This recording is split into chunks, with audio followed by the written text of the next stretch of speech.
So let's look at how a major battle plays out. Now, like I said, there's like 5 or 6 pages of major battle rules in this.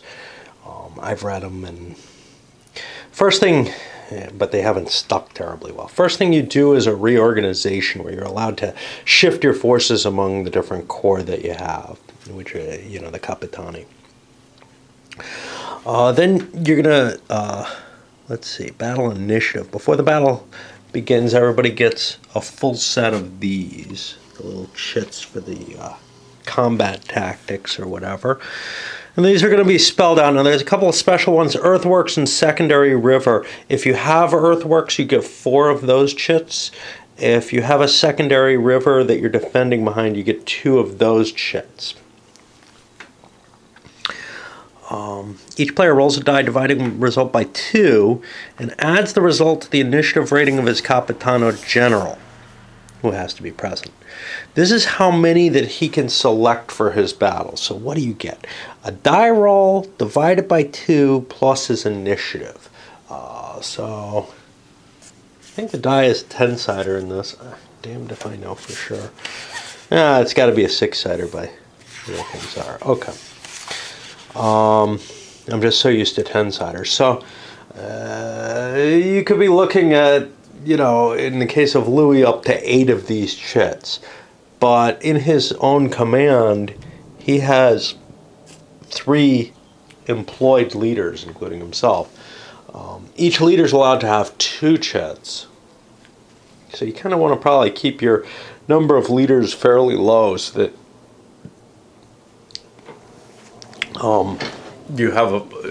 you don't end up with leaders kind of bumming around doing nothing. These are just guesses, though, because I've never played it. Okay. The TOCs are secretly selected and placed among the Capitani, and on the backside they have just chits so that it's kind of hidden, even if your opponent glances over there. No more than 2 on a single Capitano. The battle roster is divided into 2 parts. That's the sucker. 1 for each side, and they'll have a vanguard, a main body, and a rear guard, and then room for demoralized. Now, these may be chits to mark. There may be chits to put in there to mark that the terrain is something special, but I don't see that. The affecting terrain and whether heavy cavalry is halved, which I don't know why that would happen. Okay. Both players, beginning with the attacker, alternate putting their Capitani counters, the actual little leaders, including the one that's on the board. There's a little major battle marker to mark where a battle's happening on the board, so that's not a big deal. Into one of those sections on your own side. Each Capitano will be a whole corps. Formation chits must be played during this phase. That's one of the strategy or tactic chits that allows a player to place a corps in the vanguard or rear guard sections. Friendly corps can be put in their own rear guard,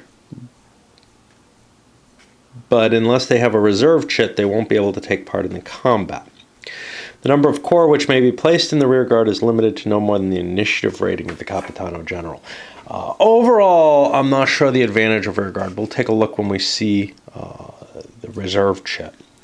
So then you're going to fight in the vanguard, and only the corps that placed in the 2 vanguard sections are active. They can use artillery fire, execute cav charges, engage in melee, playing the required tactical chits. Friendly corps in the vanguard must fight against other enemy corps in the vanguard.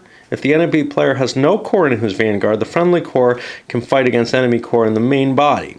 Corps in the main body are inactive, but they can be subject to artillery fire charges and or engaged in melee combat by the corps in the vanguard. The corps in the rear guard will be completely inactive. They can't attack or be attacked in any way. Okay, first then you resolve the artillery fire, and this is all going to be spelled out on this sucker here. I hope, fairly well. You can see we got the vanguard fight, then we have the main body fight, then we have, sort of flowchart type things to deal with. Okay, where are we? So, corps with an artillery chit can play at this time. Artillery chits are declared one at a time, beginning with the attacking player. The played artillery chit is removed from the Capitano card and placed beside the Capitano counter on the battle roster, signifying he's fired one shell of his artillery fire. After the second shell, the artillery fire is over and the chit's removed from the board. The target of the corps of the artillery fire is declared. An Earthworks River chit could be played to give him the ability to counteract the fire, and I assume that's complete counteraction. After declaration of artillery chits, artillery fire is executed and results are immediately applied. See artillery in tactical options, and we'd have to look up and see what that does, but that's over here. You select a target corps to fire on. Determine the total number of artillery firing strength points. Consult the artillery fire table.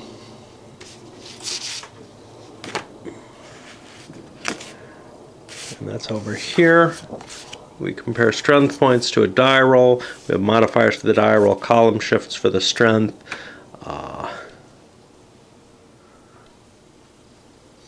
Some of them are siege related rather than regular. And what are the results that we get here? Well, we could get a discipline check. We could get a breach. We could get a number, which is number of strength points lost for that corps, and then our discipline check. We could get a chance of eliminating the Capitani who's being fired at. Then we resolve cavalry charges. If you have a cav charge chit, you can play it at this time. These are declared one at a time, beginning from the attacking player and then alternating between the opposing sides. If one side passes, they won't be allowed to do any more charges. If the defender plays a charge chit after the attacker has played one, resolve the two charges one against the other. I guess it doesn't matter where you want the charge to go. It gets hit by the counter charge. See counter charge for details. Yeah, okay. The cav charge chit is removed from the Capitano card and placed on the battle roster beside the Capitano playing the chit. It will be removed after the charge is executed, so unlike artillery fire, it can't be double played. After the target corps of the charge is declared, firearms or Earthworks River can be played, and they counteract the charge. And again, I guess that's entirely. After declaration of cav charge, the charges are executed, and then we look at cav charge, firearms, Earthworks River. Okay, we have the reaction charge here. We do not have the base cav charge. Let's look at the reaction charge, because that comes first for some reason. A corps containing cav units targeted by a successful artillery fire. Oh. Yeah. Okay, so cav units targeted by artillery fire get an automatic cav charge chit if there's any available in the counter mix of the targeted player. This chit's in addition to anything that the player may receive and in excess of the maximum 2 that they could play for the Capitano. The cav need not have taken any losses from the artillery fire. It's sufficient that the artillery fire produced some losses or discipline check on some units in the corps. This reaction cav charge chit forces the use of cav in the fight and must be executed after the effects of artillery fire have been applied. The reaction charge may not necessarily be against the corps who triggered it, though. Okay, but then we go, so that's an effect of the artillery that we didn't see, and terrain can affect artillery. We look on the terrain chart, which I think is actually on the back of this.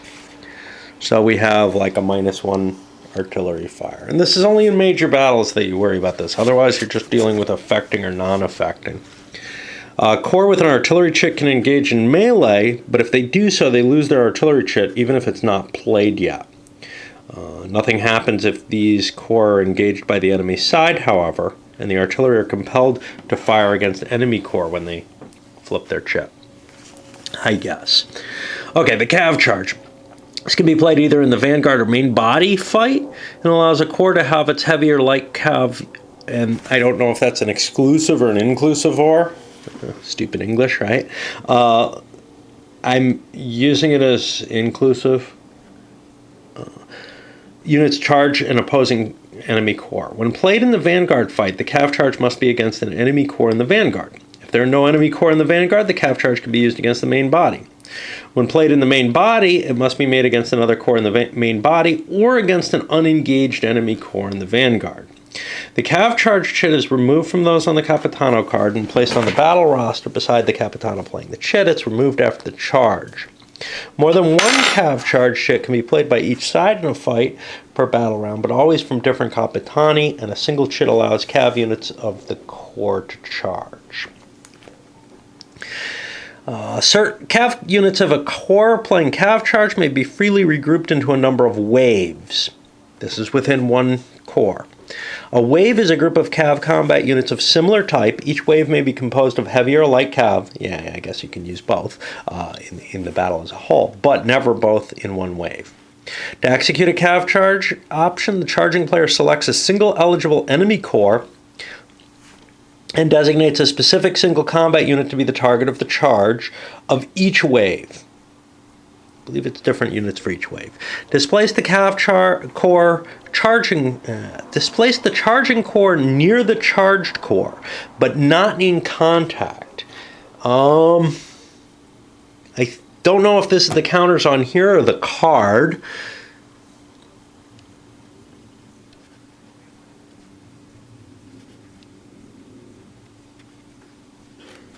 Then count all the SPs, strength points of the charging cav units in the wave, and consult the cavalry charge table.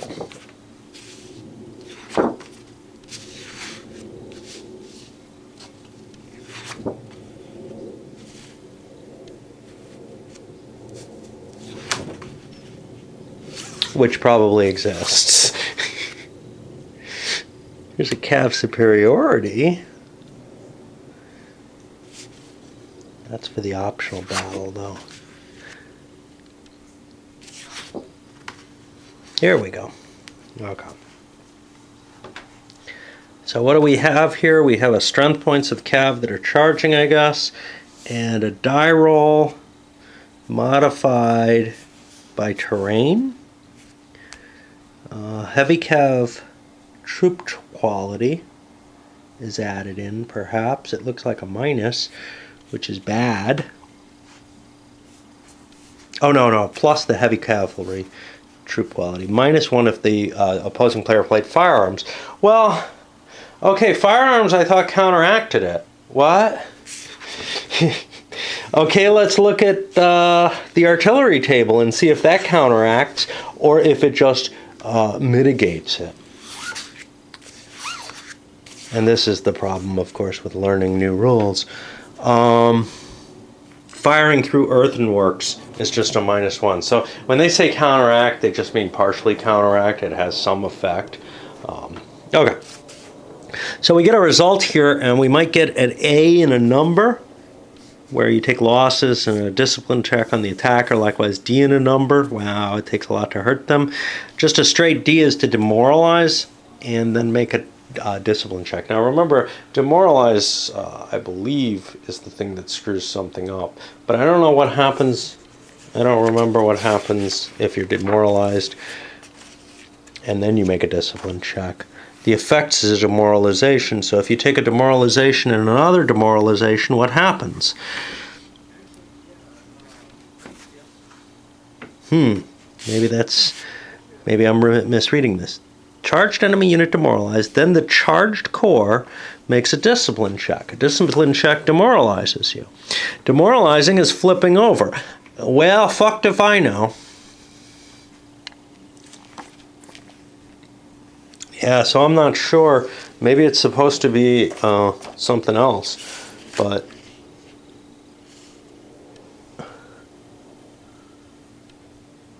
I don't see like multiple demoralizations being in effect.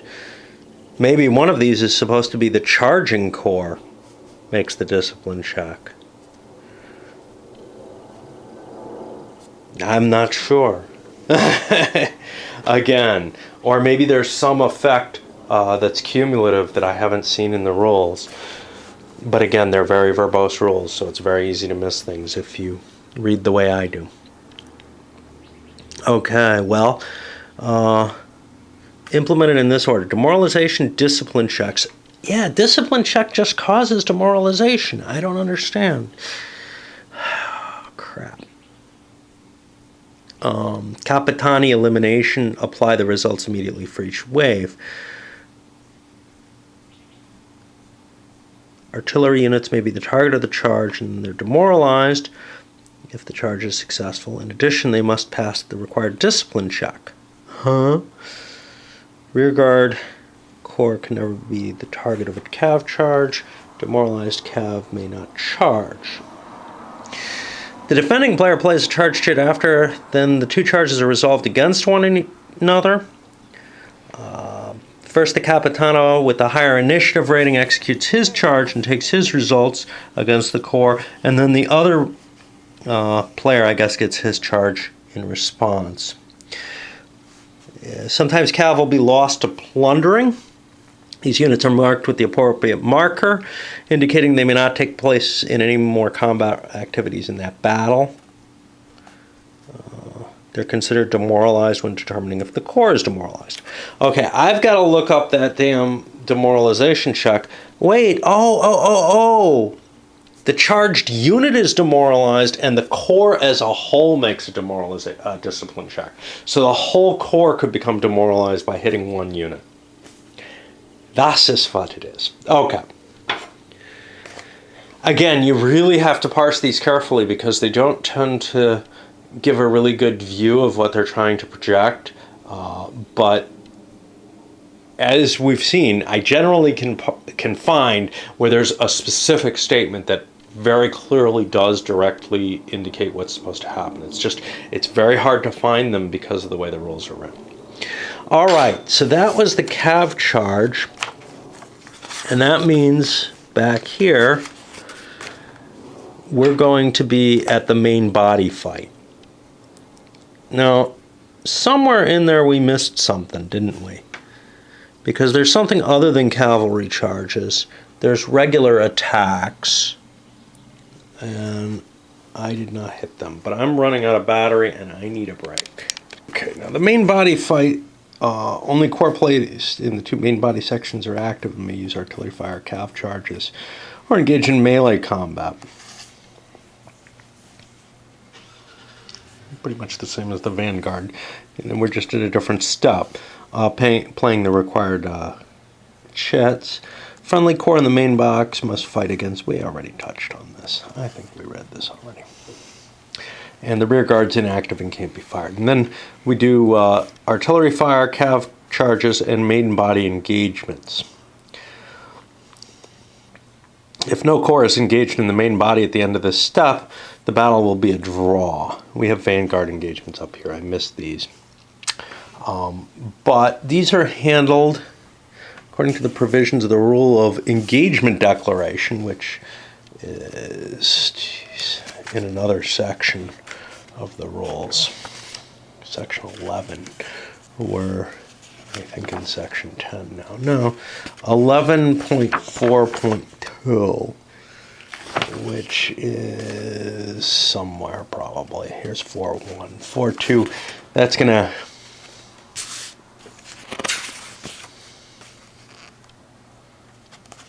be over here, which handles the general engagement rules. But we have to take a look at where we are right now, I think. Combat resolution. So the Vanguard and main body engagements are resolved one at a time at the attacking player's option. Now let's see how these are handled. We declare the engagements here, but do we resolve them? I think we resolve them afterwards down here. And that's a little strange to me, because it looks like we set up the engagements here. If there's no main body engagement, then we will not have a fight, because all corps free in the main body will drive it over to both sides being losers, whatever that means. Okay. Just trying to figure it out, right?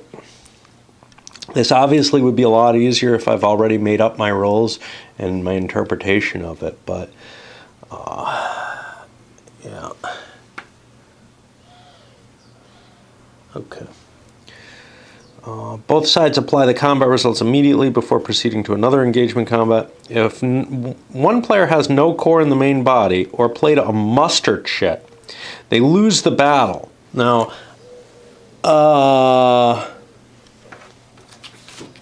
what's up here? Okay, I think this is the after effects of the main body of the battles. So first, if all core are free in the main body, whatever that means, which I think means that they're not engaged, we have nobody wins. Which I think means if you assign nothing to the main body, there's no fight. Like if you assign everything to the van and the rear guard, you can like cancel the attack and not get hurt. I'm not sure.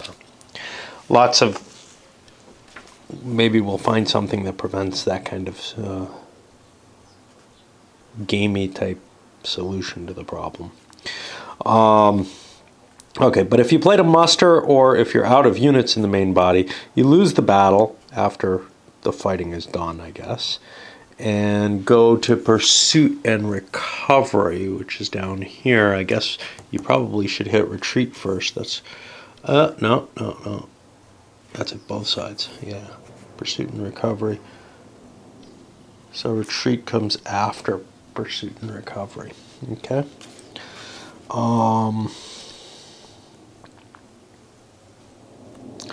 Otherwise, you go to the rear guard commitment, and then we'll move to another round after that. Rear guard commitment is executed if both players have core in their rear guard, and then they can commit their forces to the main body playing a reserve chit. Why wouldn't you do this right away? I don't know. From there, the committed core will fight enemy core during the next battle round. After both players have had the opportunity to commit their rear guard, major battle proceeds to the next round with the vanguard fight again. And we follow this up and around. Okay. Which looks like you don't get a chance to deploy your chits or anything again. I'm not sure about that. I had assumed you would be able to. Okay. Sequence 6A through 9A. Let's make sure that this makes sense. 6A is Vanguard. This is after the chits have been deployed.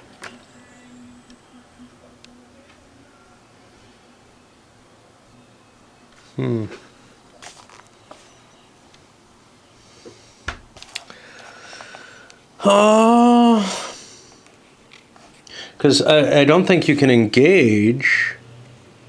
Well, we don't know. We haven't hit 11.42 yet, but I don't think you can engage without a chit. But maybe I'm mistaken there. Okay. Pursuit and recovery. The winning side rolls a die and consults the pursuit table to determine the casualties upon the losing side. And we saw the pursuit table before. Damned if I remember anything at this point.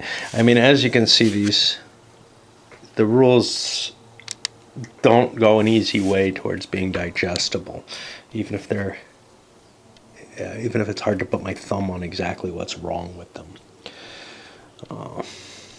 They may be too big a chunks without references, because lots of little paragraphs with references tend to keep the verbosity lower and drive you to places where you need to be more easily than like go to a step that's several pages long, perhaps. So, for example, there's nothing to lead into these except the specific step name. There's no paragraph number. Over here, things are in kind of a useful, easy-to-read paragraph formation. But here, we're getting into this one big procedural mess. And you can't really get a picture of what's going on with procedural rules, or at least I can't. Okay. So you roll the die and apply any applicable modifier. Yeah, that's not how to use the table in the game. Let's see if we can see. We determine the casual. Okay, we see the pursuit table. Yeah, so I guess this is self-explanatory.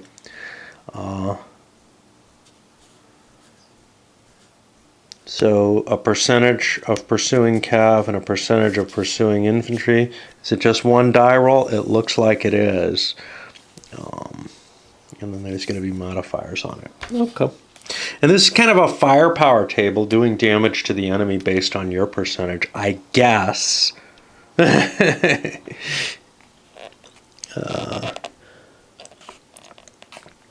half of the accumulated... Okay, so the winner gets half of the admin points of the pursued Capitano's army. Now this is where these stop feeling like command points, which is what the Zucker system generally treats them as, and start feeling more like actual just money, which is what this claims that they are.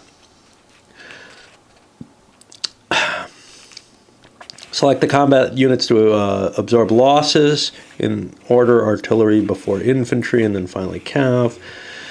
Demoralized units selected first out of those.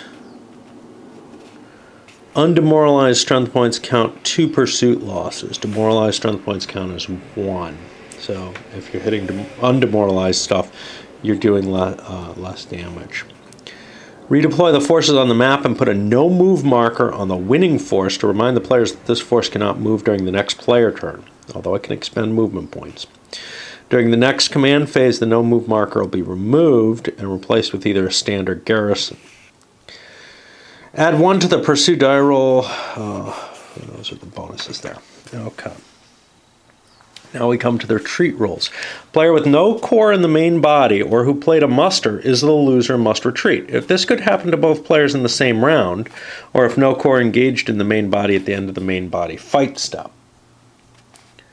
Okay, so if you had units in the vanguard, though, the other guys might have main body units that are able to engage the vanguard. So I don't think you can game it by yourself. You have to have help. Okay.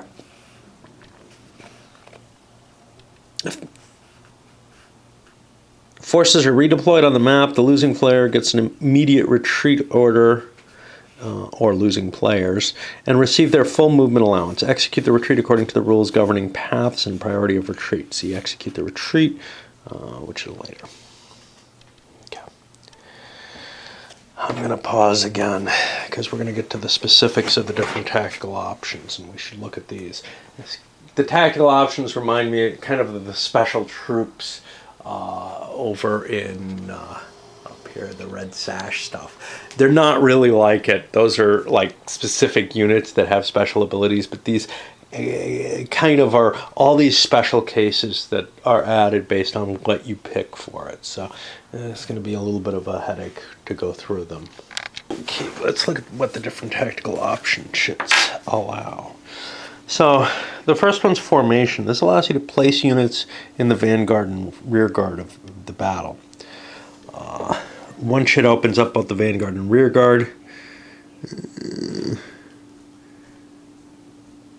And you can put the formation shit with any of your captains. But being in the rear guard doesn't help you unless you also have a reserve so that you can bring the rear guard into play.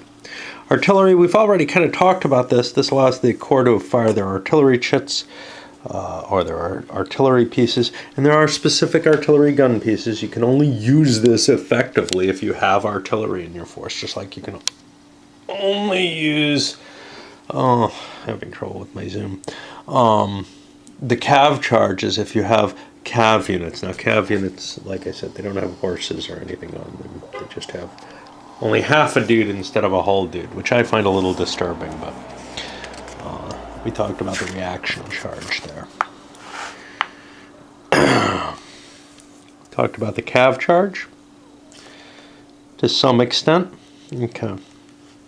We didn't talk about everything, though. So if you leave defensive terrains like an earthworks river, you lose that terrain even if you haven't played it yet, if you're doing a charge. And I think that's true when you engage as well. A corps which issued a charge may be obliged to engage the charged corps at the discretion of the charged corps' player. So you're forced to be up against. And again, I don't know if we use the cards for this or if we somehow mark it, say, with the, I don't know, say this is another guy. We'd mark it like this to be not engaged, and then we'd push them together so they're touching for engaged.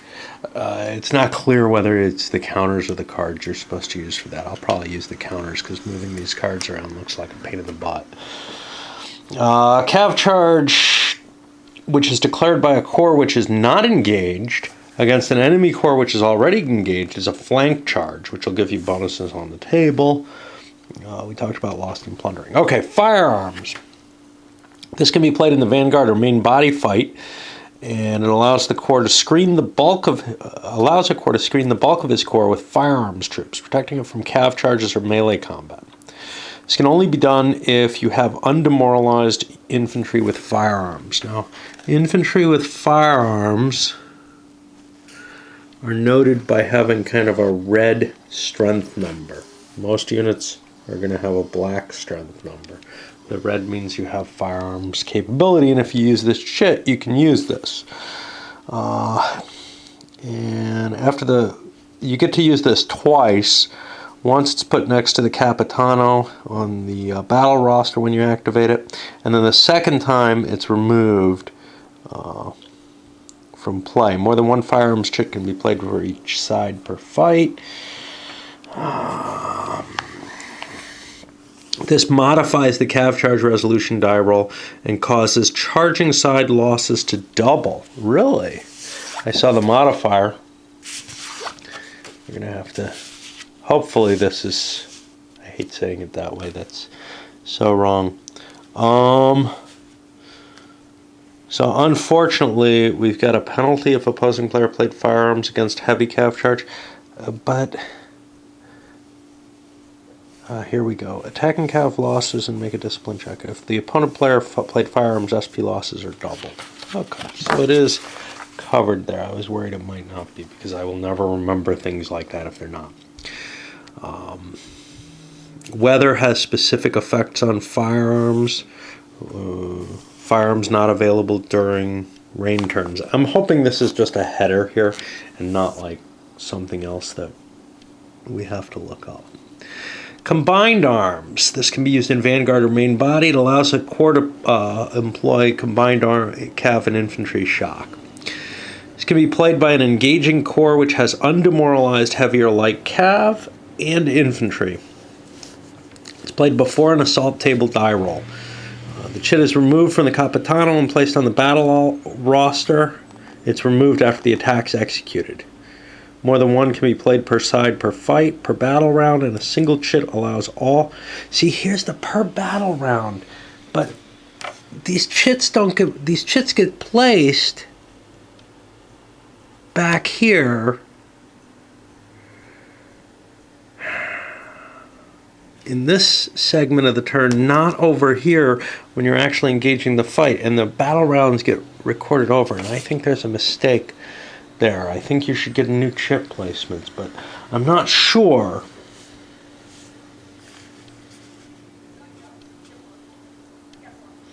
From there, the core will engage. What are we doing here? Combined arms.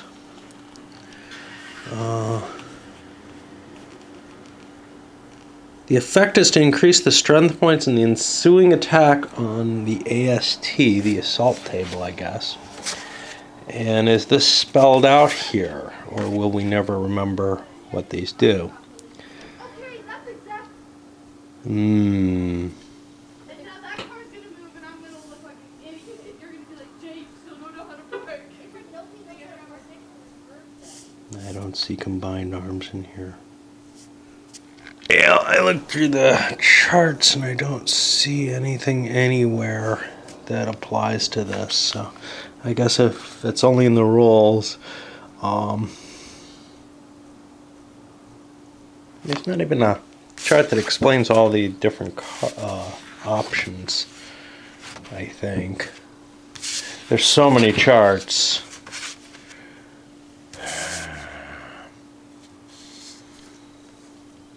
Yeah.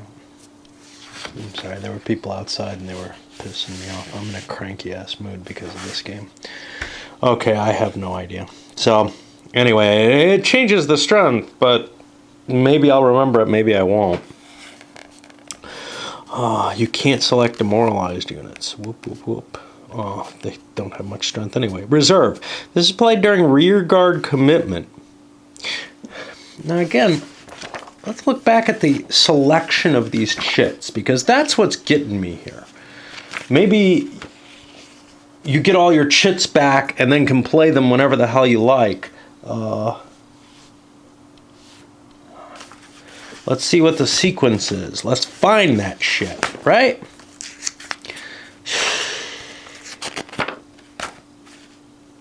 Okay, let's look through here. Combat procedure. Yeah, we need the major battle. Reorganization. Battle initiative. You roll a die and you get TOCs. Okay, well, I guess that number stays the same for each battle because it's here. And this is when you assign them, right? I think. Yeah, they're secretly selected back here. So it looks to me like you don't get to reuse them. I have no idea because somewhere else I saw something right here. This is pretty standard wording here. More than one firearms chits may be played by each side per fight per battle round. I don't know. But it looks to me like you only get one chance to assign chits. And I think the per battle round shit is just bullshit. You don't have to reveal them, but... Okay. So where are we? Right, reserve. So this allows you to play, commit a corps from the rear guard to the main body. Only if you did formation before, so you could go into the rear guard, yeah. Corps and the rear guard are not taken into account for any reason in combat. When you commit them down in the rear guard commitment, and I don't know why you would want to hold off, each corps committed must spend a reserve chit, and then it's placed in the main body section. From then on, it'll engage just like it's a regular in the main body. Only a number of corps, yeah, we talked about this. I can see no reason why you'd want to do this. Maybe we'll see that as we play. But as of right now, putting things in the rear guard sounds like, oh yeah, let's let ourselves get mauled while we have units in the back. And we spent 2 chits. We spent 1 chit to be able to be in the rear guard and 1 chit per unit to be able to come out of the rear guard. And we did all that for what exactly? I don't see any advantage. It doesn't look like it increases the morale of other units. It might keep a unit from getting hacked at. But, you know, if there's something you particularly wanted to protect. Muster. This is played only by the Capitano Generale in the vanguard or main body, and only after the completion of the first round of battle. Okay, so I guess it's assigned before the first round, because you never get back to being able to play the chits, but it can't be revealed until after the first round. Why you would put one of these in here? Well, if you know you're going to lose the battle, I guess. It allows the player to end and consequently lose the battle. It should be used when one side sees more advantages in giving up the fight than going on. The side playing the muster must roll a die for each Capitano of a corps belonging to that side. I think I'm almost never going to play these either, for the simple fact that you're making a decision. Yeah, if you're in a close fight, and if it's Capitano versus Capitano, it should be you're facing with the major forces here. So if you lose this battle, it's going to be bad, right? And now, on top of all of that, this takes up one of my key chits that I assign way back here that don't come around again and again. So I have to decide before I fight the battle that I'm going to lose it. Or that I'm seriously considering losing it. Side playing the muster must roll a die for each Capitano of the corps belonging to his side. The corps may be engaged, free, or demoralized. Yeah, I don't know what the fuck that shit is. 11.42. And I don't have numbers here, so I don't know where to find. Here it is. Engagement declaration. That's why we don't know, because we haven't talked about it yet. So it's got to be one of these things in a list we haven't gotten to yet, but whatever.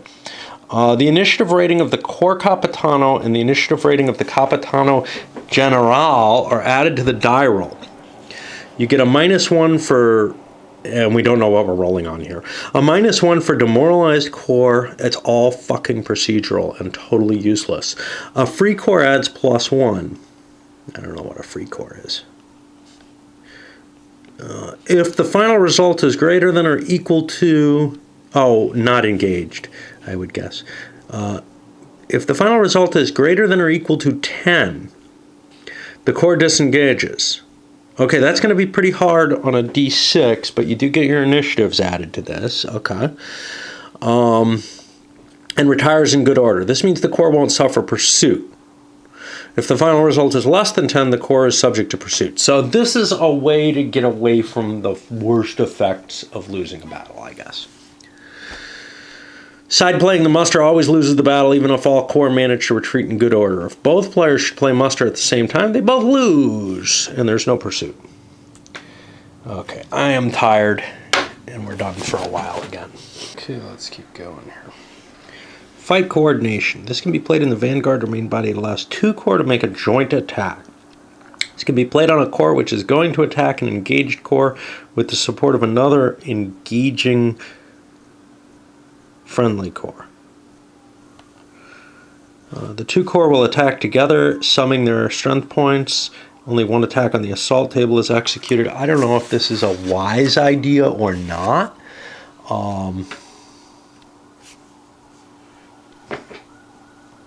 You're likely... Strength point ratio. Apply the modifier due to the strength point ratio. SP is modified between the larger and smaller. I guess if it's 2 or 4 to 1 is what this is. The font is hard for me to see. Okay. So it could be a modifier of some significance, but die roll modifiers, how big a deal are they? I don't know if these are die roll modifiers. Yeah, everything here is die roll modifiers. So, you know, that's a pretty hefty odds to get just a point on the die, but a die roll modifier could be pretty important anyway. So what happens? The 2 core will attack together. The chit can be played at any instant before the assault table attack die roll. The fight coordination chit is removed from those on the Capitano card, playing it and placed beside the Capitano counter on the battle roster, and removed after the attack is executed. So that's kind of a one-shot for the whole battle if you pick that chit. Earthworks River, we talked about these. You play them. You only get them if you have the right terrain. And must be played before an artillery or charge die roll, or assault table die roll, attack die roll. I don't know if that's must in the sense that if you want to get a bonus off them, or just must. These chits aren't removed unless the core engages. More than one, I don't know if that is engaged. I think they have to actually launch the attack. More than one of these can be played by our side per attack, per fight, per battle round. Whatever. That same wording that leads me to believe that you reallocate all your chits, but... okay. So the engagement declaration. This is... And where is this handled here? This is handled somewhere. I think down here in... Declare Vanguard engagements. Declare main body. Yeah, I'm not sure where. Yeah, declaration. Okay, an engagement is a contest between core where one can distinguish between attacking and defending, engaging and engaged. Okay. So what did we say? Engages. I don't know. I guess that's engaging, the active verb, right? I don't know. The simplest way is to advance the engaging core face-to-face in contact with the engaged core in the section on the battle roster. So that's going to be the counters. In every engagement, one side's cores are engaging or engaged, but never both. A core in a battle may be engaging, engaged, or free. We have a definition for free. Core in a battle are represented by the Capitani deployed on the battle roster. Okay, we've got what? With optional rules.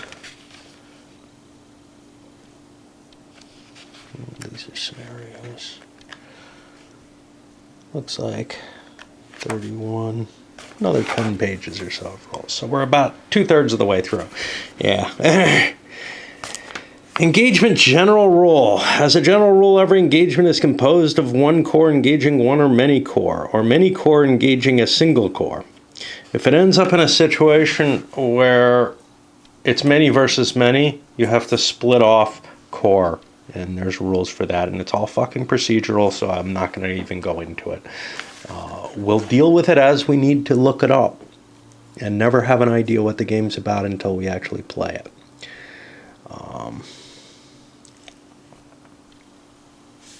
You may not voluntarily disengage. Okay. Engagement resolution, one at a time. The option of the player who attacked in step 1 of the battle sequence. So step 1 is way back here, I guess. In every engagement, the engaging core will attack engaged core during an assault phase. And it's done one core versus one core. Rolling on here with any modifiers. There's a tactical option chart. Okay, I looked for this and I didn't see it.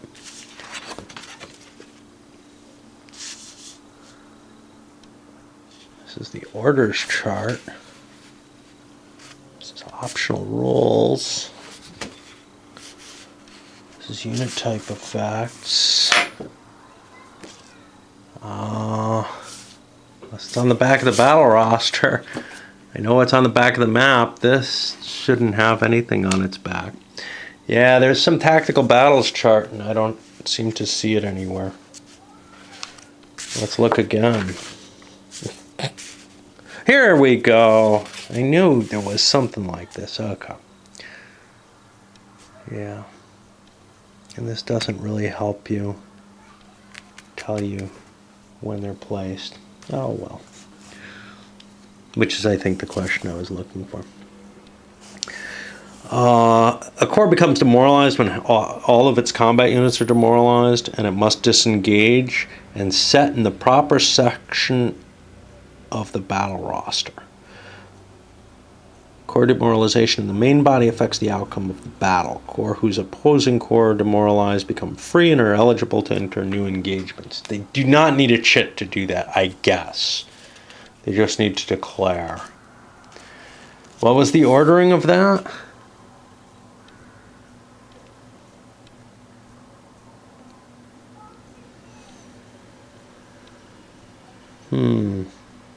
I don't see any declaration of attacks here. When do you make that? I don't know. I guess back here. Alright. And I don't know if you can do that if you've done other chits. Okay, well, that's the main battle. And now we go on to the skirmish. You determine the fighting force. There's two situations for this. If the attacking player has not exited from its starting hex, or to resolve an in-breach attack. In the second case, that was the first case, whatever the hell that is. The second case is if a skirmish is declared against a force in a fortress and the defending player declares his intention to defend inside. That's going to be attacking a located force. In case A, both players select a Capitano, not unemployed, whose combat units are not all demoralized. A Capitano General could be assigned instead, but just he fights in his subordinate units, of course. He's not going on man-on-man combat here. In case B, it's the same, except the whole defending force will be in the fighting force. And it looks like the attacker just gets to send one Capitano in to attack into the breach. Okay, the other type is an encounter attack.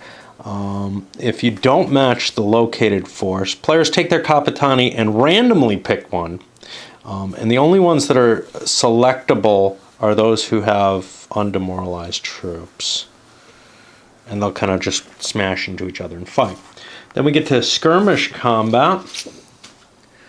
Undemoralized combat units. Now combat, they use the assault table for 12.1, which is going to be just the general assault table, and I think we've pretty much handled that. They roll a die. Now here's where it gets fucking weird. All right. And this didn't make sense to me when I read it, so I ignored it, figuring I'd look at it when we got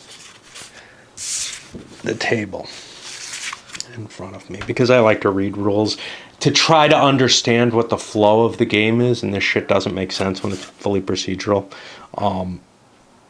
It's totally useless for me to read it the first time. Like, the only way you can learn the game is to actually play it. And the rule book just serves as a cookbook. And then maybe you can start figuring out what the strategy and the ideas behind the game are as you play it. Luckily, there's a lot of scenarios in this, if I make it through them all. Sometimes I just get so frustrated with this kind of rulebook that I lose playing good games, probably. Oh, where are we? Okay. Roll the die. The result in reverse on the assault table indicates which side loses. The result in reverse. Okay, this is what they mean. The dark stuff. Yeah, that didn't make any sense without looking at the chart and the little key for the chart. Results from the assault table are applied in the following order. This is the normal. Artillery SPs are not included in the odds determination unless it's artillery defending alone. Skirmish combat retreat. The force, the entire force, not just the fighting corps, whose combat units total the most unmodified strength points, represents the larger force. The other will be the smaller force. The attacking force is the larger force in ties. If the losing side was the smaller force, the force retreats with its full movement allowance, and the larger force can advance. If the losing side was the larger force, this force must stop where it is, in which case the smaller force may retreat up to its full movement allowance, and I bet it can't be pursued. All combat units belonging to the attacking or defending force will follow the path of the fighting forces, advancing or retreating. I don't know what that means. Even if they were not part of the fight. Oh, they all go in the same stack. This could be so much less wordy. If a force was inside, you could say the same about me, but, you know. If a force was attacking inside a fortress and lost the battle, it cannot retreat. Instead, all its combat units are demoralized. The force surrenders. Execute the retreats according to the rules governing priority of retreat. Then the winning force may advance into the hex occupied by the losing force. Cannot advance into an enemy zone of control unless exerted by the retreating force. All right, I'm done for a while, and it looks like I have to hope that this thing's charged up because we're running low on batteries across the board. Okay, let's take a look at the next option, which is Siege. Both players resolve their artillery fire. This is directed at the opposing force as a whole. This, again, another specific type of combat. There's the major battle, the skirmish, the siege, and then the sortie.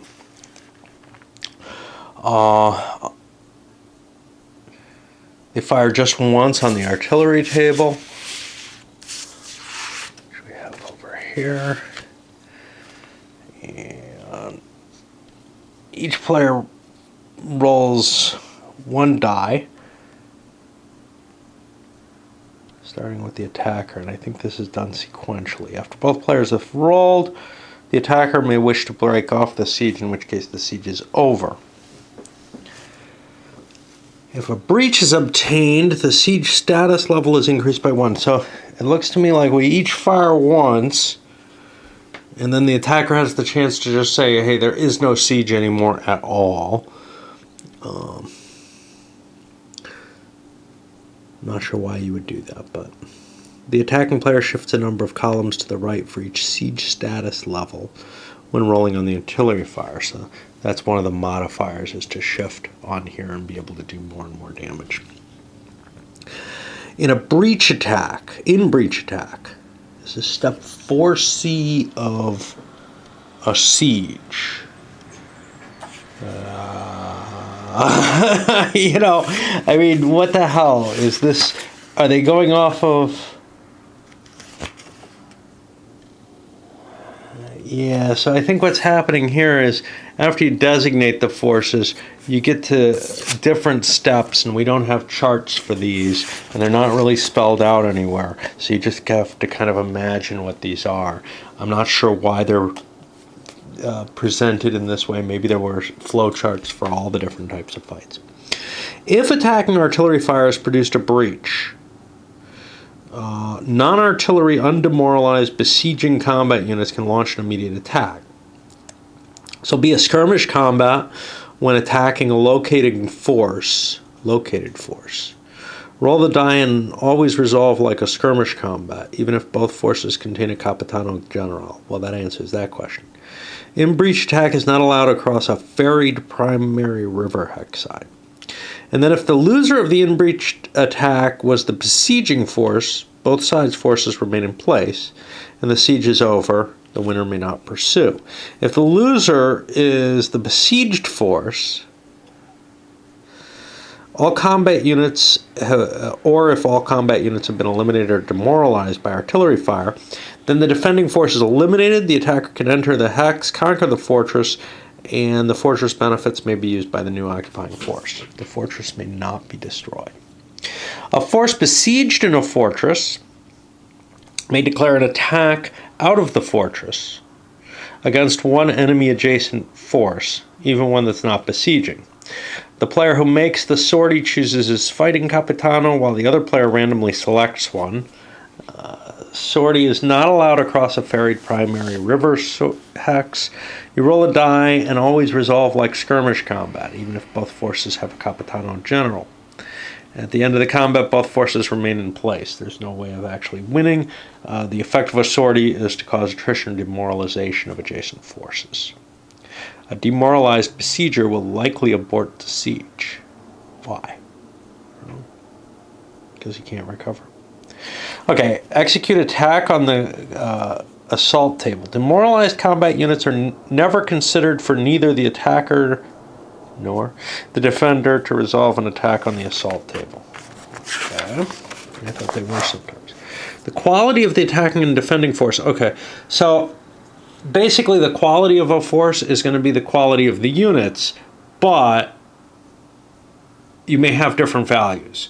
So the highest quality for which a majority of the forces, 50%, have that or higher, ends up being your quality. And that's explained in much more verbose manner here. But I was able to remember that. The effects of firearms, disruption, admin march, these all reduce your quality. Terrain effect chart might change quality as well. There's die roll modifiers. This is all on these charts, and then you apply the results. Okay, but then the retreat. If a force has to retreat, it must move its full movement allowance, paying the terrain costs as in normal movement. However, the retreat's not movement, and it doesn't have to worry about exiting zone of control for retreating out of zones of control. A retreating force may not expend movement points other than to retreat. It can stop its retreat if it enters an owned fortress. The path of retreat is the hexes passed through. It must conform to certain priorities of retreat, which are spelled out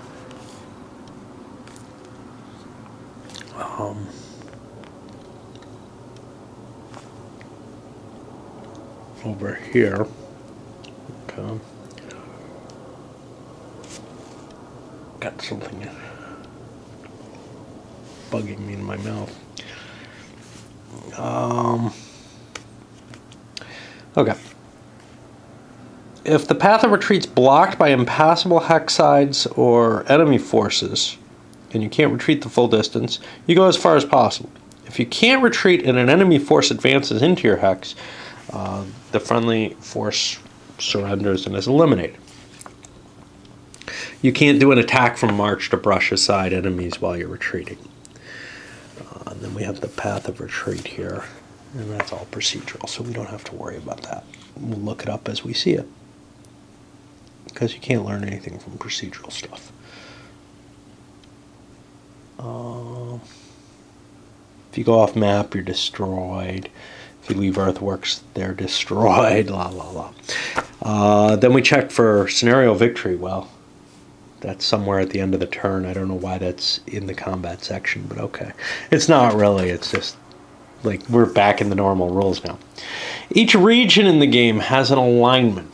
Now, in each scenario, that's defined in the scenarios. Non-aligned and not... Okay, so there are 4 types of alignment. Aligned, not aligned, and neutral. Sorry, that's 3. The 4th type is a perspective change, which is if something's aligned to someone else, it's hostile to you. So the idea of not aligned and neutral are different in that not aligned means they're not really true neutrals. They can be swayed, whereas neutral means that they're really, really trying to remain neutral in this. The cities in the region will be aligned with the region itself for the most part. You cannot trace lines of communication or command path through fortresses owned by the enemy side. Okay, towns and cities. You own all the towns and cities in an aligned region, except for those that have been conquered. And they're conquered by marking them with these little conquered markers. Those are Venetian conquered in French aligned territory. It's not really Venetian conquered. The French are coming back to take stuff that was never really theirs. But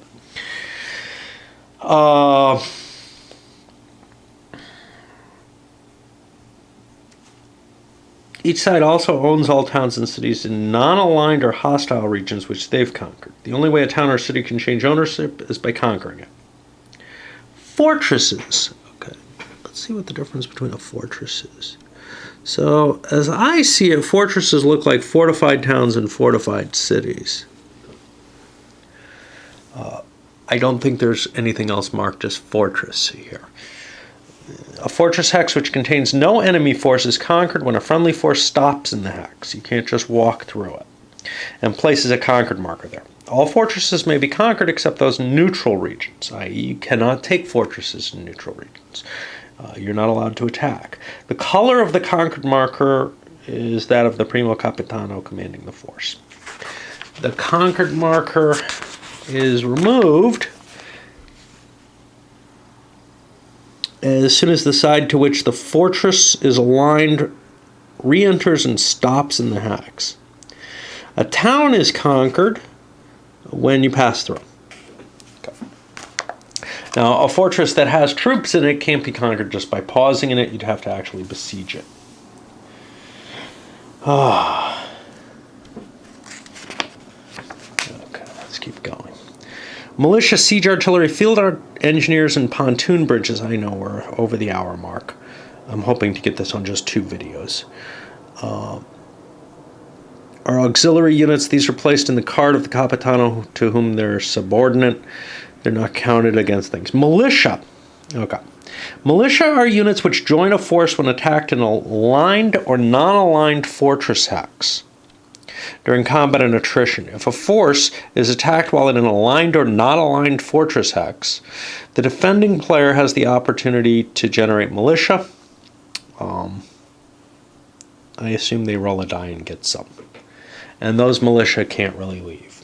And we'll ignore it and look it up because, these are all specifics. Field engineers allow you to, in defense, lower the siege status level. And you make a die roll. And if you fail, you might end up losing your engineers. If you're attacking, you can try to improve any artillery fire in a siege. Siege artillery pieces are a marker.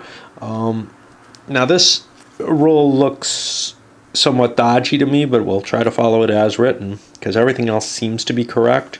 It remains with a force until the latter has at least 1 artillery SP. Siege artillery may not be transferred to a force without artillery SP. Huh? Siege artillery helps in sieges and its effects are detailed. So as soon as you get a regular SP, You no longer have your siege artillery. And siege artillery's only effect, I think, is to affect what regular SP do.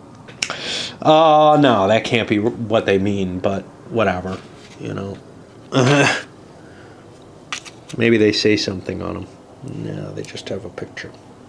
Okay, well, they sound totally fucking useless to me. Maybe they're represented, they remain by a force until it does not have an artillery SP. I have no clue.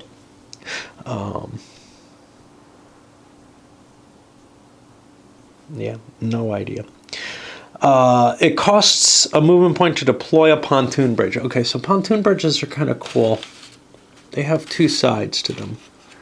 They have a little mobile wagon side and then a bridge side. And the graphics on the bridge side are pretty horrible. But, and you can deploy them, but they can never be dismantled, destroyed, or captured by the opposing player. Once they're deployed, they're just a bridge over the river, and you can cross them as that. Named combat units. What's up with these? They must always be subordinate to a specific commander and still in play. Now, there's special rules in the scenario we're coming on where that's actually not the case. The Bande Noire has some special rules applying to it. Some infantry have firearms. They have the red on them. Swiss forces. Normally Swiss... Okay, we'll worry about that if the scenario takes place, but Swiss have some special rules applying to them. So, for example, these guys don't have a sensitivity level or whatever the fuck they want to call it. I don't remember what it's called. It's not quality. But they get it assigned by the scenario. Fortresses, okay. A certain number of strength points, 4 in a fortified town, 10 in a fortified city, are doubled when a force is defending inside a fortress. During in-breach attacks, forces inside the fortress get both the fortress effects and any other terrain in the hex, while those conducting sorties use only the other terrain. A force is besieged when it has a siege status marker on it. Besieged forces may receive APs and or orders if they can trace a valid line of communication. They may attack out of the fortress using a sortie. They can leave using normal rolls. They do take attrition though, and they'll surrender if all of their combat units are demoralized. Weather. Most of the weather effects are going to affect march attrition. They add 1 to the die roll when rolling for attrition. Mud and snow subtract from movement allowance. Rain makes rivers harder to cross. And then on combat, artillery fire is reduced by rain. Firearms is reduced. Mud, artillery is reduced. Cav charge is reduced. Combat is reduced. Snow, artillery, and combat are reduced. Okay. Here we have the sequence for the battle, once again spelled out. And this actually gives you the other types. It doesn't give you the sortie, but that counts, I guess, kind of like a skirmish. And in particular, it gives you all the steps of the skirmish. So this is reproduced somewhere. We'll get to the optional rules in a moment. And yes, I know we're going on to an hour and a half, but there aren't many optional rules. I just, I do want to play with them. I know that there's a lot here already. And you could say, what are you, an idiot? Yeah, I am. But I want to get used to playing it the way I'm going to play it. And there are several scenarios we'll get comfortable with this. Or else, you know, decide... see enough of it to say, yeah, we're never really going to like this, or something like that. Okay, let's make it through the last few stages here. Quarters. We have counters for this somewhere. I remember finding them, seeing them.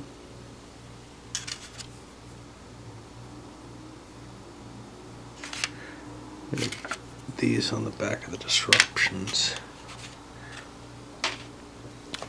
During your command phase, each player can declare a force to be that's in standard garrison orders to enter quarters. There's no cost to do this, and you put a marker to indicate it. Once declared, the force remains in quarters until it goes back on campaign. In order to be in quarters, it has to be in a fortress or earthworks. Without line of communication or command path is not prevented from entering quarters. A besieged force may not enter quarters. A besieging force may enter quarters, but that breaks the siege, if it's the only force sieging. Forces in quarters cannot move. They can expend MPs to build earthworks. They may not attack. If attacked, their quality is dropped by 1.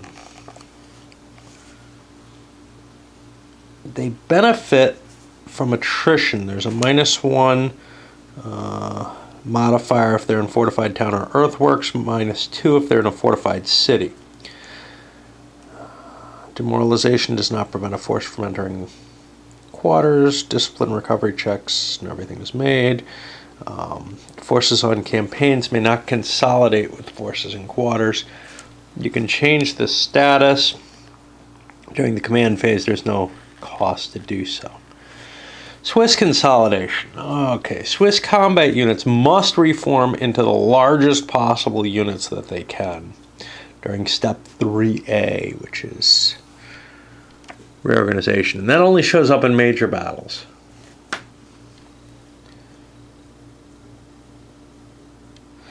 All Swiss combat units will be replaced with the minimum possible number of combat units of a larger size.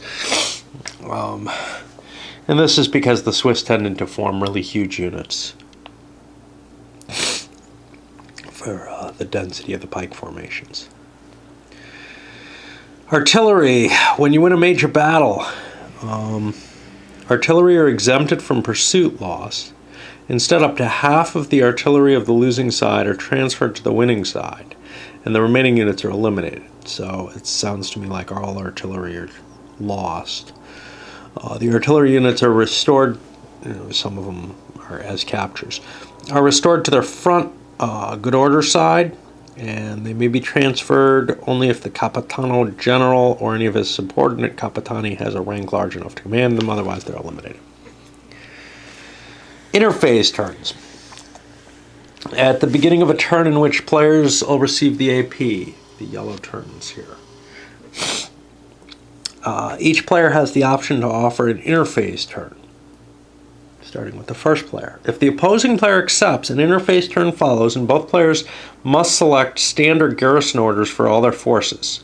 If the opposing player refuses, a normal turn will follow.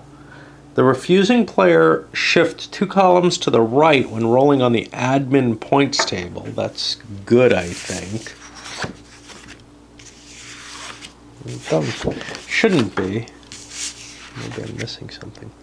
Oh no, points to the right is going to be further in hexes. So that'll reduce the amount of administrative points they get.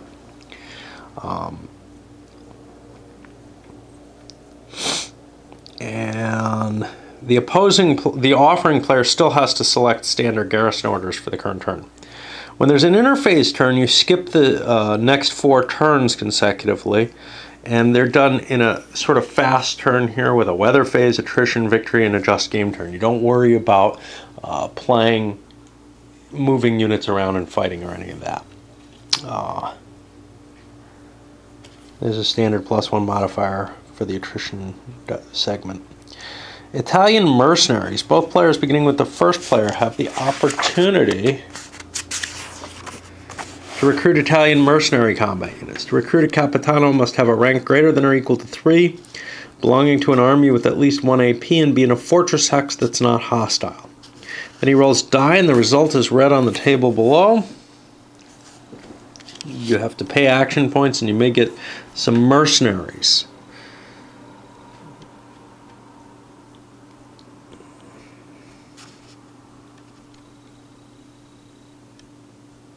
I don't know what the Italian mercenaries are, though. It may be the unaligned Italian units. So one of the weird things you'll notice over here, green is the Italian units. We have some Venetian-aligned Italians. We have some French-aligned Italians. There are some unaligned Italians as well. And maybe this will tell me that they're mercenaries. Yeah, Italian mercenaries are the ones without a flag on them. Cool. And that's an absolute limit. And if Italian mercenaries are limited to 0 strength points, they're permanently eliminated from the game and may not be recruited again.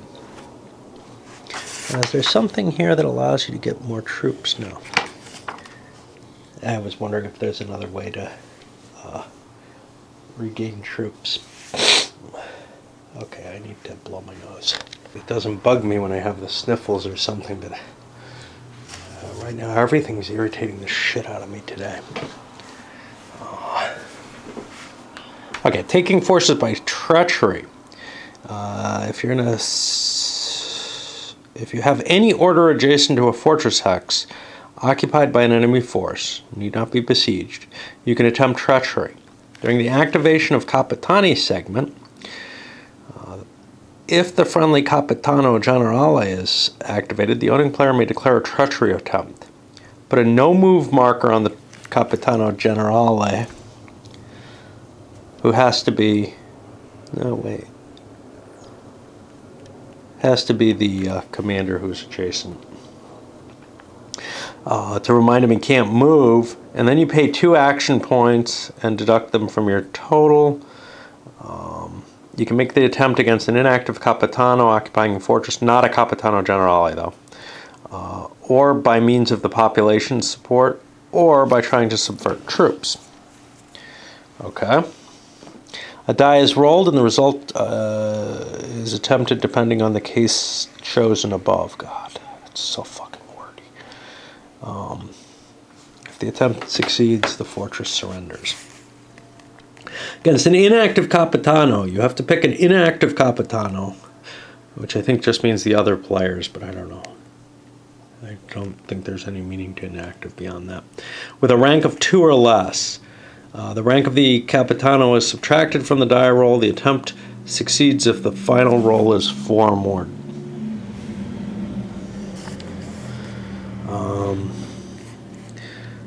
If you go for population support, it's only if the fortress was aligned to the player and you succeed on a 5 or 6, or if you attempt to subvert troops.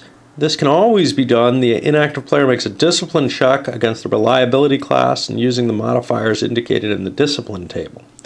There's a -1 modifier and a +1 modifier added if the active player decides to spend an extra action point or administrative point or whatever the fuck they want to call them. You give me acronyms and crap like that and I'm just going to make up words for it. An analysis point. Combat units obtaining a D or a D star are immediately removed from play. If all the combat units disappear, the treachery attempt succeeds. And I think you can't just keep doing that all turn again and again in a phase. I think you get 1 shot. But I don't know. It's 1 unit.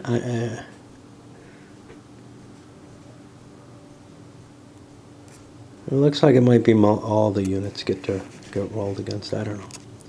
And I don't know if it's individual or 1 die roll. We'll figure that out when we get to it, I guess. Pillaging and devastation. During activation, a force may enter a hostile fortress hex.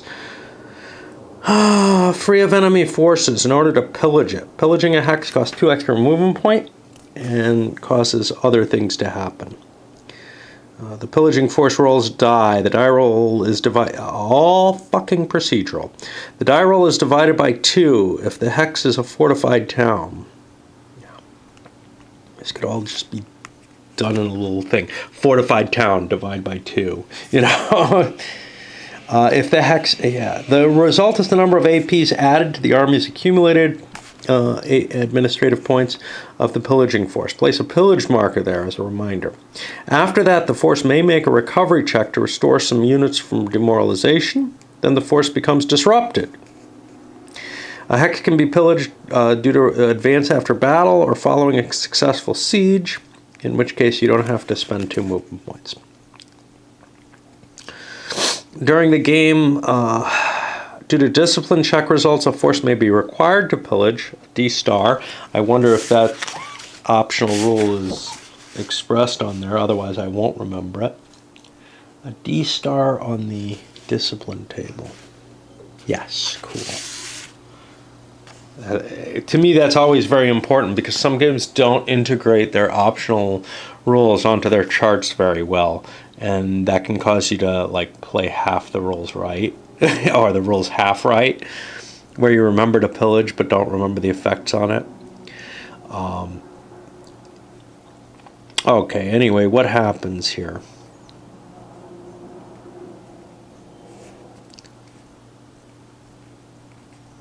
You fly to the nearest fortress hex and pillage it on a discipline check.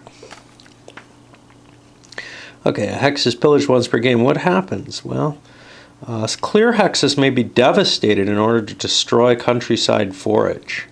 The procedure and consequences are similar to pillage, the only difference being that no AP is awarded. A devastated marker is provided. I don't know. I didn't see any of them. I saw pillage markers, but... So what happens if you successfully pillage? You get some APs, but there's like a negative effect. Oh, the negative affects your discipline. Okay. The fate of the Capitano. When a Capitano gets killed, you get to roll a die and get some extra story out of it. Then there's a major battle optional rules. This is a... Let's do major battles not in this complicated fashion that we're handling them here. I'm going to play it in the complicated fashion. I'm not going to worry about it. But it's closer to the skirmish type rules, although it takes into account more of the capabilities that are available, I think. I didn't really read it. I don't like reading Let's Play the baby step rules. And then we go to the scenario, and we'll get there. So, only a little bit extra. This blew my whole day, setting this up and getting these. And then tomorrow I'm going to start playing, so I'm in no mood to do it today. And I gotta tell you, it's gonna be really hard going because again, I walk away from the rules. This is probably actually third time reading them because I think I read them before. And whenever I read a rule book and I walk away and I have kind of a, okay, but what's the point of it all? You know, what's going on here? And that's what procedural rules do to me. I have no excitement about the game. You know, I look at these beautiful components and what seem like some neat systems, but nothing ties it all together. And in this case, it's particularly bad because it's very, very verbose procedural rules, where it's going to be almost impossible to find what's needed. Anything that's not on the charts, forget about it. I'm going to have to make up rules as I go, I suspect, because I don't want to page through this thing again and again trying to learn how to play it. And that's just me, but these are the worries that I have at this point. We'll see how it ends up playing out. I had high hopes for this, but they're beginning to be dashed by the rule book.